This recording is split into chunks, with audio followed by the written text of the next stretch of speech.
Dalam kisah pewayangan Jawa dan juga kisah-kisah klasik dari India kuno, kita tentu pernah menemukan kisah Mahabharata yang menceritakan kehidupan Pandawa versus Kurawa, yang pada akhirnya berakhir sebagai peperangan besar yang menewaskan hampir seluruh Kurawa. Perang besar yang terjadi antara Pandawa melawan Kurawa ini disebut sebagai Perang Bharatayuddha atau Perang Kurusetra jika menurut ajaran Hindu India. Di India, kisah Perang Bharatayuddha ini ditulis dalam kitab Mahabharata yang ditulis oleh Vyasa. Penganut Hindu di India percaya kitab Mahabharata ditulis pada abad keempat sebelum Masehi. Sedangkan di Indonesia, Bharatayuddha menjadi judul sebuah naskah kakawin berbahasa Jawa kuno yang ditulis pada tahun 1157 Masehi oleh Empu Sedah saat era pemerintah Prabu Jayabaya dari Kerajaan Kediri. Kisah Perang Bharatayuddha kemudian diadaptasi ke dalam bahasa Jawa baru dan ditulis menjadi serat baru dengan judul Serat Bharatayuddha. Serat ini ditulis ulang oleh Pujangga Yasadipura I saat era Kesultanan Surakarta. Di Yogyakarta, kisah Perang Bharatayuddha juga ditulis ulang menjadi Serat Purwakanda yang dirampungkan pada 29 Oktober 1847 sampai 30 Juli 1848. Kebangkitan Nusantara sudah ada di depan mata, tapi bukan berarti kita harus berpangku tangan menunggu masa kejayaan itu tiba. Dan Nusantara tidak akan bisa meraih kejayaannya tanpa dikelola oleh warganya yang memiliki kesadaran yang tinggi.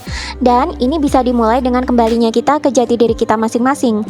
Buat kamu yang merasa memiliki panggilan untuk kembali ke jati dirimu dan ingin membangun negeri ini bersama-sama, yuk berjalan bersama aku untuk menyelami diri dan kembali menemukan jati diri sebagai makhluk Nuswantara, makhluk berkesadaran yang menjadi wakil Tuhan di dunia ini. Kita adalah co-creator, dan selama 2 hari 1 malam, aku dan guru aku akan sharing ilmu dengan kalian dari bumi Majapahit, tempat di mana Nusantara pernah memiliki pusat peradaban yang maju. Jika kamu memiliki panggilan jiwa yang serupa, jangan segan-segan untuk bergabung bersama aku dari bumi Majapahit dan bersama-sama kita kembali ke jati diri. Cek deskripsi video ini untuk informasi selengkapnya. Perang Bharatayuddha mengisahkan peperangan antara Pandawa yang menjadi tokoh protagonis melawan Kurawa yang menjadi tokoh antagonisnya. Dikisahkan, Pandawa adalah 5 bersaudara pria yang seumur hidupnya selalu ditindas oleh Kurawa yang iri dengki dengan Pandawa. Pandawa terlahir sebagai 5 pemuda yang cerdas, cakap, dan memiliki kebijaksanaan yang cukup tinggi. Mereka semua juga merupakan titisan dari dewa-dewa unggul di agama Hindu. Pandawa juga terbukti mampu mendirikan negara sendiri dan sukses menjadi pemimpin rakyat yang adil dan cakap. Kemampuan, kecakapan, kecerdasan, dan kebijaksanaan Pandawa ini tentu saja membuat Kurawa dengki dan benci setengah mati kepada Pandawa. Apalagi sejak kecil Kurawa juga dididik oleh ibu dan pamannya, yakni Sengkuni, untuk selalu membenci Pandawa. Kurawa takut Pandawa bisa merebut tahta kekuasaan mereka di negeri Hastinapura.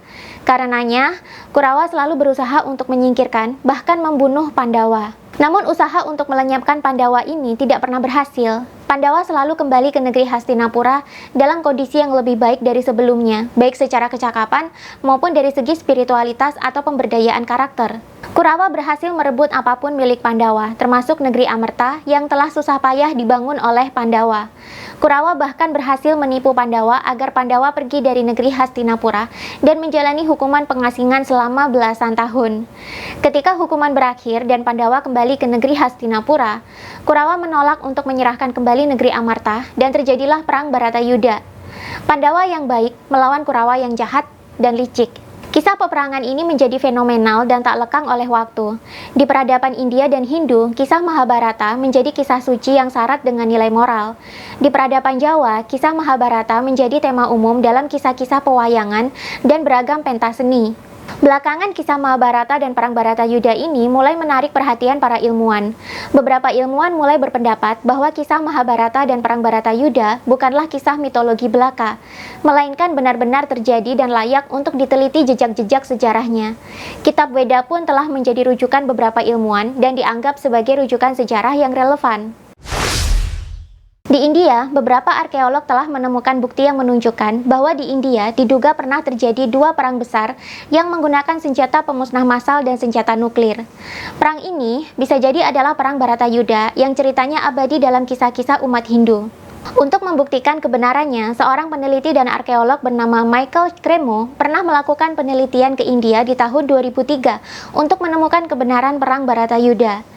Selama 8 tahun, arkeolog yang memeluk agama Hindu ini meneliti narasumber dari kitab Veda dan Jain yang ditulis oleh pendeta Walmiki ribuan tahun yang lalu. Dari penelitiannya, Michael Cremo akhirnya menemukan bahwa lokasi-lokasi yang banyak disebutkan dalam kisah Mahabharata dan Perang Bharatayuddha ternyata ada di India. Bersama dengan Dr. Rao C.S., yang juga seorang arkeolog terkemuka India, ia melakukan penelitian menggunakan metode canggih yang dinamakan thermoluminescence dating method atau metode penanggalan termoluminensi atau penjejak waktu. Dari metode yang mereka gunakan, Dr. Rao akhirnya meneliti bukti-bukti sejarah yang banyak terendam di lautan, terutama di sekitar Teluk Gujarat, yang akhirnya menjadi bukti-bukti dari keberadaan kerajaan Hastinapura yang dulunya menjadi rebutan oleh Pandawa dan Kurawa. Menurut penelitian mereka, Istana Sri Krishna telah tenggelam sejak tahun 1478 sebelum Masehi akibat diterjang oleh gelombang laut. Selain meneliti bawah laut Teluk Gujarat, Michael Cremo juga meneliti daratan India yang diduga dulu adalah lokasi dari Indraprastha, bagian dari kerajaan Hastinapura dan Padang Kurusetra. Indraprastha ini adalah ibu kota kerajaan Amerta yang dulu menjadi kerajaan yang didirikan oleh Pandawa selepas lolos dari percobaan genosida yang dilakukan oleh Kurawa. Kerajaan Hastinapura adalah kerajaan yang menjadi rebutan antara Kurawa dengan Pandawa, objek yang menjadi sumber konflik. Sedangkan Padang Kurusetra adalah lokasi di mana perang Bharatayuddha itu pecah. Menurut penelitian mereka berdua, Padang Kurusetra berlokasi di India di sebelah utara, dekat dengan lokasi bekas-bekas peradaban Mohenjo-daro di Pakistan. Di lokasi yang diduga adalah bekas lokasi perang Bharatayuddha, ditemukan banyak bukti-bukti yang mengejutkan. Tanah tegalan luas itu ternyata tidak ditumbuhi tanaman apapun, karena telah tercemar oleh radioaktif dalam jangka waktu yang sudah lama sekali. Di daerah bekas peradaban Mohenjo-daro di Pakistan, tepatnya di puing-puing bangunan atau pada sisa-sisa tengkorak manusia yang ditemukan di sana, ditemukan bahwa daerah tersebut telah tercemar oleh residu radioaktif yang sangat pekat. Menurut Dr. Indrajit, seorang ahli termonuklir dari India, ia mengatakan bahwa hal ini terjadi diduga akibat dari radiasi ledakan termonuklir dalam skala besar selama peperangan tersebut. Dalam kitab Veda juga terdapat ayat-ayat yang jika diterjemahkan secara bebas akan menjadi kalimat berikut ini. Arjuna yang gagah berani duduk di dalam Vimana. Dalam ufologi, yakni ilmu yang mempelajari UFO, Vimana ini dianggap sebagai wahana atau alat transportasi yang mirip piring terbang atau UFO. Bahkan ada teori gila yang menyatakan bahwa Vimana adalah sebuah kendaraan alien yang berperang dengan manusia di bumi, yang pada saat itu juga sudah memiliki teknologi yang canggih. Karena itu, beberapa orang akhirnya berpendapat bahwa dewa-dewa yang menurut zaman kuno dikatakan berasal dari langit, dulunya adalah alien-alien yang datang dari luar angkasa. Dalam tradisi Hindu, dikatakan bahwa Vimana ini bisa mendarat di tengah air. Vimana juga bisa mengangkat gendewa dan meluncurkan sebatang anak panah berapi. Penggambarannya lebih mirip rudal atau roket yang dapat melepaskan sinar api yang sangat terang di atas wilayah musuh. Ketika senjata mirip rudal ini dilepaskan dari dalam Vimana, maka dalam sekejap terciptalah awan cendana raksasa yang melingkupi wilayah musuh. Langit menjadi gelap gulita, kompas menjadi tidak berfungsi, dan muncullah badai angin yang disertai dengan badai pasir. Penggambaran ini sangat mirip dengan penggambaran ledakan bom atom di Perang Dunia Kedua, namun dalam porsi yang lebih parah. Pada tahun 2002 juga dilakukan penelitian di lepas pantai Mahabalipuram, yang kini merupakan lokasi reruntuhan Candi Mahabalipuram. Penelitian ini dilakukan oleh Dorset Scientific Exploration Society atau SIS, yang bekerja sama dengan India's National Institute of Oceanography atau NIO. Pada penyelidikan ini ditemukan banyak batu, sisa-sisa tembok yang tersebar, batu persegi, blok-blok persegi panjang, dan platform besar dengan undak-undakan yang khas. Penggalian arkeologi juga dilakukan di Dwarka, di lepas pantai Laut Arab, dan juga di Bedwarka di Teluk Gujarat. Dari sini bisa diketahui bahwa kemungkinan Istana Sri Krishna dulunya berdiri di sini. Untuk memperluas dan memperdalam penelitian ini, UNICEF dan NASA membantu pemotretan lokasi tersebut menggunakan citra satelit. Dari hasil riset dan pemotretan yang difokuskan di hulu sungai Gangga, para arkeolog menemukan banyak sekali puing-puing bangunan yang telah berubah menjadi bebatuan hangus. Batu-batu besar ini ketika direkatkan menjadi satu, permukaannya membentuk cekungan yang tidak merata. Ketika para peneliti mencoba melebur bebatuan tersebut, ternyata dibutuhkan suhu hingga 1800 derajat Celcius untuk bisa melelehkan dan menghancurkan bebatuan tersebut. Padahal, batu biasa dalam keadaan normal tak perlu sampai sepanas itu untuk bisa dilebur. Dan tentu saja ini menjadi pengecualian bagi benda-benda yang terkena radiasi nuklir. Biasanya baru bisa dilebur dalam suhu ekstra tinggi. Di pedalaman hutan primitif di India, para peneliti juga menemukan lebih banyak lagi reruntuhan bebatuan hangus di sana. Yang membuat para peneliti heran, puing-puing bebatuan yang terkena radiasi nuklir tak hanya ditemukan di India dan di bekas peradaban Mohenjo-daro di Pakistan saja, tapi juga ditemukan di bekas kerajaan Babilonia kuno, Gurun Sahara, dan juga di Gurun Gobi di Mongolia. Pertanyaannya, apakah dulu perang Baratayuda sebesar itu dampaknya, sehingga sisa-sisa radiasinya meluas hingga ke anak benua lain? Ataukah dulu terjadi perang besar yang tidak hanya berlokasi di padang Kurusetra saja? Ataukah jangan-jangan teori ufologi ada benarnya juga, bahwa dulu telah terjadi perang bintang di bumi yang melibatkan beberapa ras alien dan penduduk bumi yang saling berperang? Sebab dalam kisah Mahabharata dikisahkan bahwa selama perang Baratayuda, Pandawa banyak dibantu oleh para dewa. Dewa-dewa ini diceritakan turun dari langit dengan kendaraan khusus yang diberi nama Vimana. Jika menurut penelitian di atas, maka perkiraan masa terjadinya perang Baratayuda adalah sekitar 30.000 sampai 15.000 tahun yang lalu. Ini adalah era di mana bumi masih memiliki peradaban kuno yang akhirnya tenggelam yang dinamakan Atlantis jika dalam mitologi Yunani. Tapi ada juga pendapat lain yang menyatakan bahwa perang Baratayuda dan kisah Mahabharata ini kemungkinan terjadi sekitar 5.000 tahun yang lalu atau sekitar 3.000-an tahun sebelum Masehi. Dalam buku sejarah dunia yang disembunyikan sendiri disebutkan, Sri Krishna wafat di milenium ketiga sebelum Masehi, dan ini menandai berakhirnya zaman dua para yuga dan masuknya dunia ke zaman Kali Yuga. Di zaman ini, banyak manusia mulai melupakan Tuhan.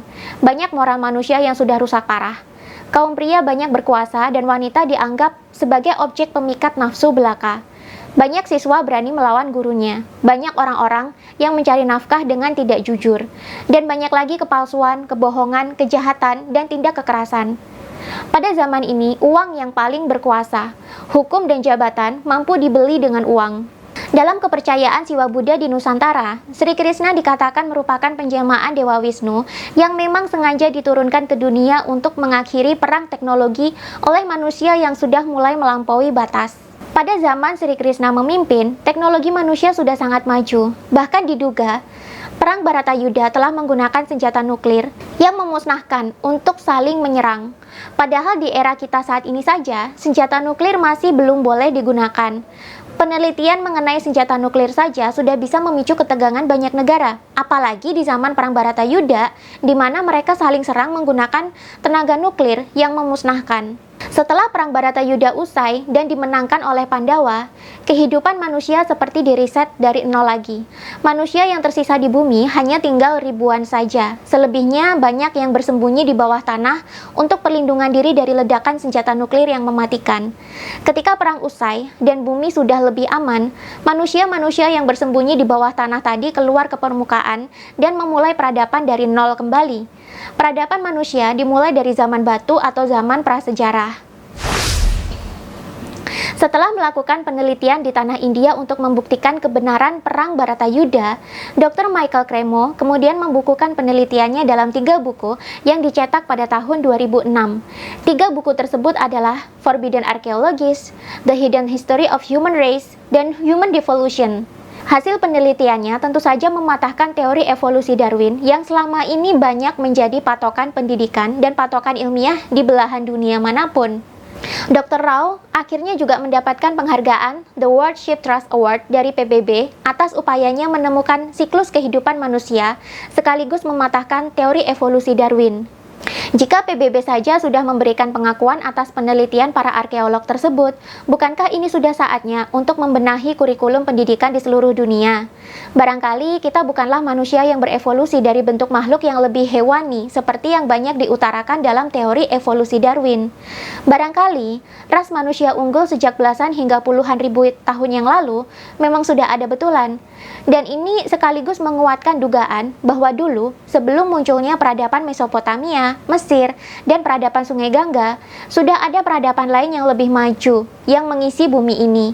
Namun peradaban tersebut diriset kembali dari nol, tatkala para manusianya tidak mampu lagi menggunakan sumber dayanya untuk sesuatu yang bermanfaat. Pada akhirnya, kisah Mahabharata ini juga diadopsi di Indonesia menjadi serat-serat legendaris, lakon wayang, dan lakon-lakon kesenian lainnya yang banyak tersebar di Jawa. Di Jawa sendiri, kisah Mahabharata mengalami sedikit perbedaan. Dalam kisah Mahabharata di Jawa, diceritakan bahwa perang Baratayuda bukanlah terjadi di India, melainkan di Jawa atau di dataran tinggi Dieng. Menurut kamu bagaimana? Lebih percaya kalau perang Baratayuda berlangsung di India, ataukah lebih percaya kalau perang Baratayuda ternyata terjadi di dataran tinggi Dieng? Kebangkitan Nusantara sudah ada di depan mata, tapi bukan berarti kita harus berpangku tangan menunggu masa kejayaan itu tiba. Dan Nusantara tidak akan bisa meraih kejayaannya tanpa dikelola oleh warganya yang memiliki kesadaran yang tinggi. Dan ini bisa dimulai dengan kembalinya kita ke jati diri kita masing-masing. Buat kamu yang merasa memiliki panggilan untuk kembali ke jati dirimu dan ingin membangun negeri ini bersama-sama, yuk berjalan bersama aku untuk menyelami diri dan kembali menemukan jati diri sebagai makhluk Nuswantara, makhluk berkesadaran yang menjadi wakil Tuhan di dunia ini. Kita adalah co-creator, dan selama 2 hari 1 malam, aku dan guru aku akan sharing ilmu dengan kalian dari bumi Majapahit, tempat di mana Nusantara pernah memiliki pusat peradaban yang maju. Jika kamu memiliki panggilan jiwa yang serupa, jangan segan-segan untuk bergabung bersama aku dari bumi Majapahit dan bersama-sama kita kembali ke jati diri. Cek deskripsi video ini untuk informasi selengkapnya.